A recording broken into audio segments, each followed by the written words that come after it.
In Bolivia, relatives of victims of the Senkata and Sacaba massacres are mobilizing this Tuesday to demand justice.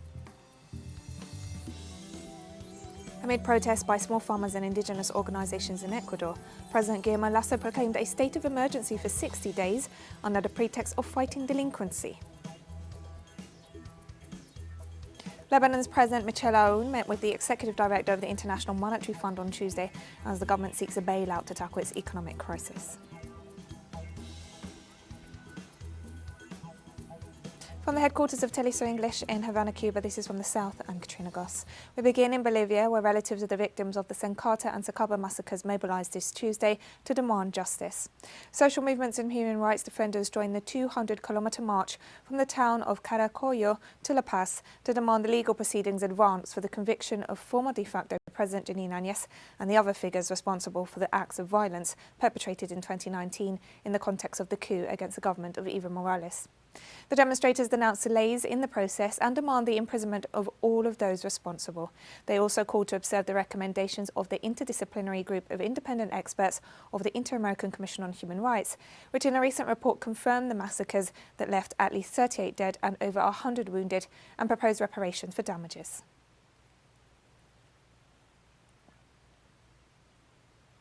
And Bolivia celebrated this Monday a year since the recovery of its democracy. On October 18, 2020, Luis Arce of the Movement Towards Socialism triumphed in the presidential elections with 55% of the vote, bringing an end to the de facto regime that installed itself following the November 2019 coup. With the victory, 11 months of Janine Áñez's regime came to an end, and the efforts began to put Bolivia back on the path of peace and development. The anniversary was an occasion for celebrations and rallies in different parts of the country as a show of unity and strength in the face of threats from anti-democratic sectors seeking to provoke destabilization. The Bolivian far right, supported by the United States, has carried out a wave of provocative acts over the past few months. On Monday, the government revealed opposition plans to assassinate Luis Arce to prevent him from taking office.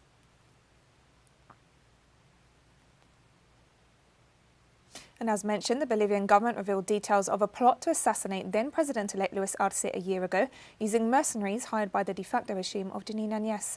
Some of the same mercenaries went on to participate in the assassination of Haitian President Jovenel Moïse. Our correspondent Freddy Morales brings us the details. 2 months ago, a conversation was released between the defense minister of the de facto government, Fernando López, and the contact of a company from the United States that provides mercenaries. The message of the struggle is that they want to replace the Bolivian armed forces and police with Cuban and Venezuelan militias. This is the final straw. This is what is going to allow Bolivia to really rise up again and not allow the Arce government.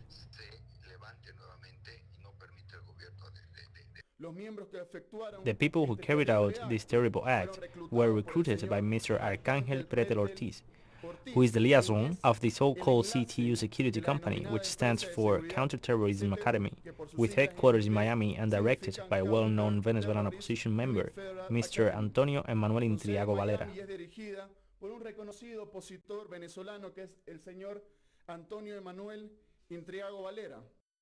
During the investigation, contracts of Colombian and U.S. mercenaries, who were offered $125,000 per year, as well as a transportation, weapons, housing, and even health and dental insurance, were seized.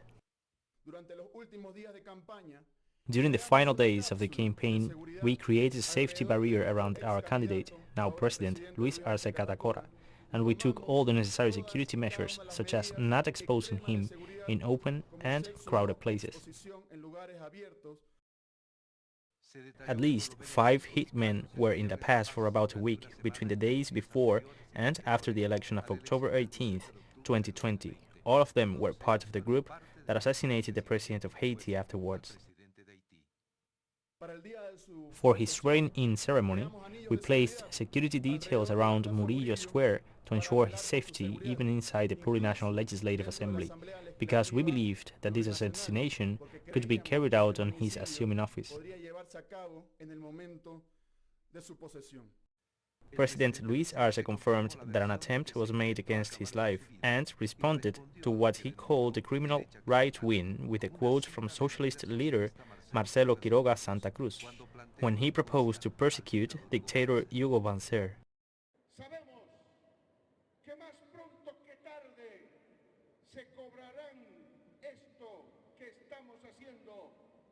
We know that sooner rather than later they will take revenge for what we are doing. We are willing to pay that price. We have always been willing. We will never back away from danger because much more frightening than the enemy that is looking for a way to destroy us, even physically, is a guilty conscience. And we could not live with ourselves if we did not fulfill our duty. We are not afraid, brothers and sisters.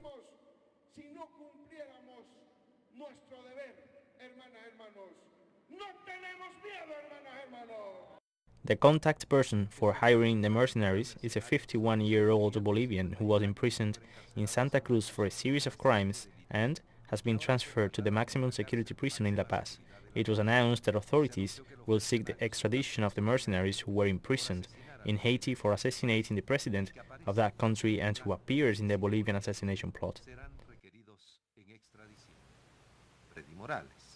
teleSUR, Bolivia. Amid protests by small farmers and indigenous organisations in Ecuador, President Guillermo Lasso proclaimed a state of emergency for 60 days under the pretext of fighting delinquency. On Monday, Lasso announced a series of security measures, including arms control, 24-hour patrols and drug searches, among other actions by the National Police and the armed forces. During his statements, he claimed that over 70% of the violent deaths in the province of Guayas, the epicentre of the protests, are related in some way to drug trafficking. The repressive move comes as Lasso faces increasing opposition to his neoliberal government, further fuelled by the Pandora Papers scandal, as well as the ongoing prison crisis. And in a move that clearly shows the interest to which the President Guillermo Lasso responds, US Secretary of State Antony Blinken hailed Ecuador as a sign of democracy's success. The statements came during a visit to the Ecuadorian capital Quito and just hours after Lasso said he was sending troops into the streets to combat drug trafficking. Meanwhile, Lasso told Blinken he was looking for broad cooperation with the United States. Blinken is set to deliver a speech on Wednesday in Quito on democracy, according to the United States, of course, which is likely to focus on criticism of the leaders of Venezuela, Cuba and Nicaragua, as usual. And we'll be right back after this very short break. Don't go away.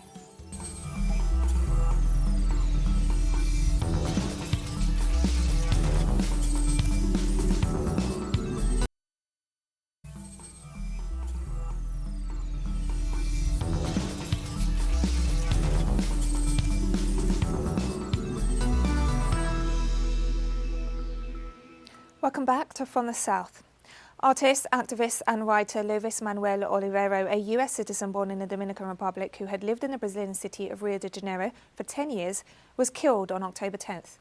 Given his condemnation of far-right President Jair Bolsonaro, questions are being asked about the motives behind his murder. Our correspondent Brian Meir brings us the details. Luis Manuel Olivero was a US citizen born in the Dominican Republic who had gotten his bachelor's degree from Trinity College in International Studies in Connecticut before moving down to Rio de Janeiro about 10 years ago. While in Rio, he got involved in the capoeira movement and in the street art movement, and in 2014 he wrote a book about it. And a few years later, 2020, he had this kind of creative explosion and published 8 books in 1 year. 2 of these books were very political. One of them was in memory of slain socialist city councilwoman Marielle Franco, and a second was a look at street art and graffiti critical of Brazil's far-right Jair Bolsonaro administration.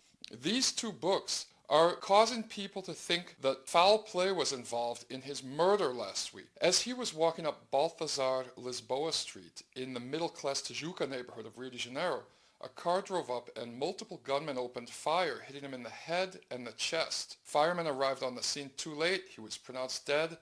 And now the Rio de Janeiro Civil Police has opened up a homicide investigation. Could there be a connection between his murder and the books that he wrote, criticizing the Bolsonaro family's relationship with the paramilitary militias which allegedly murdered Marielle Franco? This is why in Rio de Janeiro and around Brazil and in growing sense around the world, more and more people are asking the same question they've been asking about the murder of Marielle Franco 2 years ago.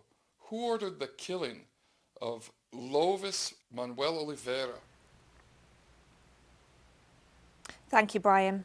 And in other news, Cuban authorities announced that they will carry out a controlled and staggered reopening of the country's borders from November 15th. Minister of Tourism Juan Carlos Garcia referred to the current epidemiological situation in Cuba, which shows a trend towards a fall in the number of confirmed cases of COVID-19 over the past 2 weeks, indicating increased control of the outbreak as the vaccination rate also rises.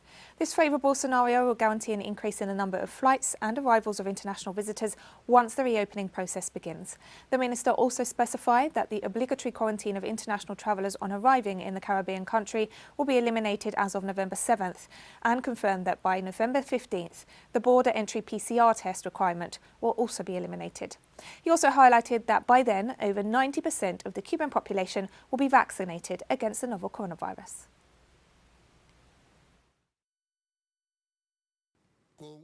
Our borders will open next November 15, and with it, there will be an increase of flights and arrivals of international visitors. All of our 10 international airports are ready for this opening. We are going to a controlled and staggered reopening with a guarantee that by November 15, more than 90% of the population will complete the vaccination scheme. On Tuesday, Cuba declared baseball as cultural heritage of the nation as a means of recognition of the island's favourite sport. The official act was held in the province of Matanzas at the Palma de Junco Stadium, considered one of the world's oldest baseball stadiums and where Cuba's first official ball game took place on December 27, 1874. According to the National Heritage Council, the declaration ensures the institution's legal protection of the sites linked to the sport and brings even more recognition and visibility to this area of Cuban culture, while promoting a greater sense of belonging among those who practice baseball and also those responsible for its continued development. Baseball in Cuba is linked to music, humour, painting, popular culture, and even the wars of independence and popular speech.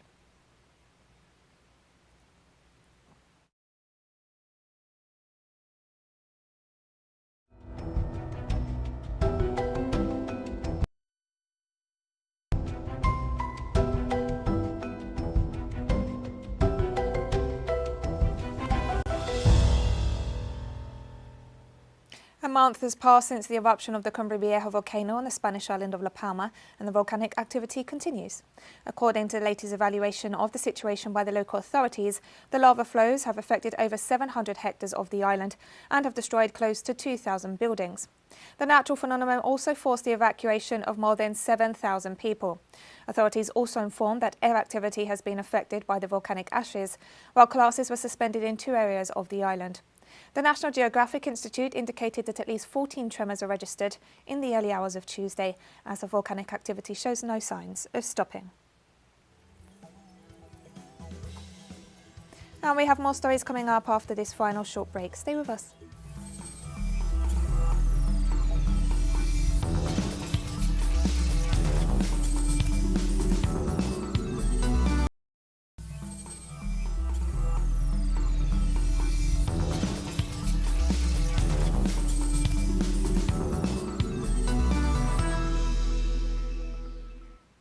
Welcome back to From the South.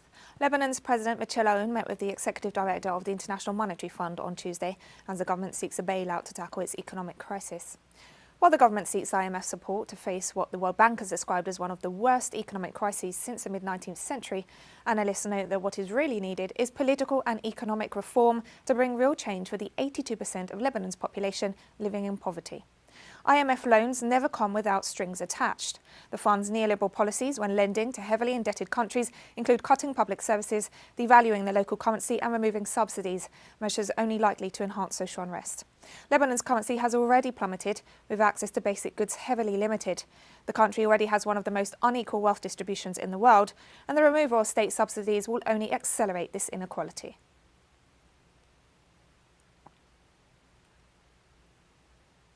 The United Nations Security Council on Tuesday held an open debate on the situation in the Middle East, including Palestine, where the humanitarian situation has worsened in the midst of Israel's expansionist policies.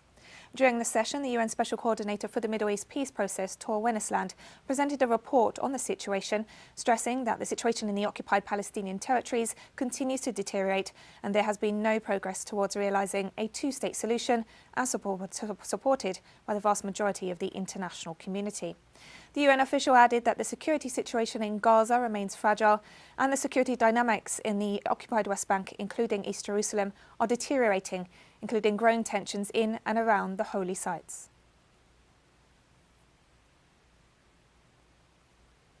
Thousands of protesters staged a sit-in calling on the military to dissolve Sudan's transitional government as the country struggles with the biggest crisis since the end of Omar al-Bashir's government 2 years ago.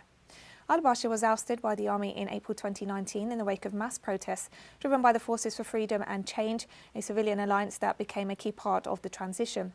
The latest demonstrations, organised by a faction of the same alliance, converged on the presidential palace, where the transitional authorities are based, demanding a military government take over.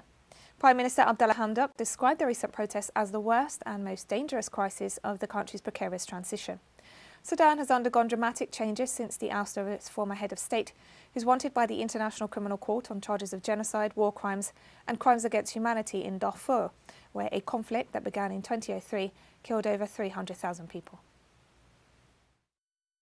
We came to give an order to the military council. We have been here for 4 days and we will stay for another month if we have to. We want a military council. We have civilians. Hundreds of political prisoners have been freed from Myanmar's insane prison after they were jailed for protesting the coup that ousted the civilian government in February. The announcement was made on state television by Army Chief Min Aung Hlaing, who granted amnesty in conjunction with the Taiding Yut Buddhist Festival of October 20th. The amnesty also followed an announcement by the Association of Southeast Asian Nations that the army representative would not be invited to their summit later this month because the military had made insufficient progress in complying with a 5-point consensus that was agreed jointly in April. Under the plan, the military was supposed to end violence against those opposed to its takeover and ousting of the civilian government of Aung San Suu Kyi and allow a special envoy from the bloc to visit the country and meet with all parties. My sister is charged with 505. She was arrested when someone reported her. She publishes books. Then, they ordered 50 books and arrested her with police vehicles and military trucks. The President of the European Commission, Ursula von der Leyen, warned Poland on Tuesday that its challenge to the supremacy of European Union law called into question the very foundations of the 27-nation bloc and could not go unpunished. The Commission will act, and the options are all known. First option are infringements, where we legally challenge the judgment of the Polish Constitutional Court. Another option is the conditionality mechanism and other financial tools. The Polish government has to explain to us how it intends to protect European money given this ruling of their Constitutional Court. In the meantime, the Polish Prime Minister defended the ruling and promised to uphold his country's sovereign rights against what he described as a gradual and unlawful violation by European Union institutions. It's not acceptable to impose one decision on another without the legal basis. It's not acceptable to use finance and blackmail to talk about sanctions or to use language to go even further against some member countries. Reject the language of threats, hazing and coercion against Poland. And we've come to the end of this news brief. Remember, you can find these and many other stories on our website at telesurenglish.net. You can also follow us on social media for all the latest news. We're on Facebook, Twitter, Instagram and Telegram. For TeleSUR English, I'm Katrina Goss. Thank you for watching.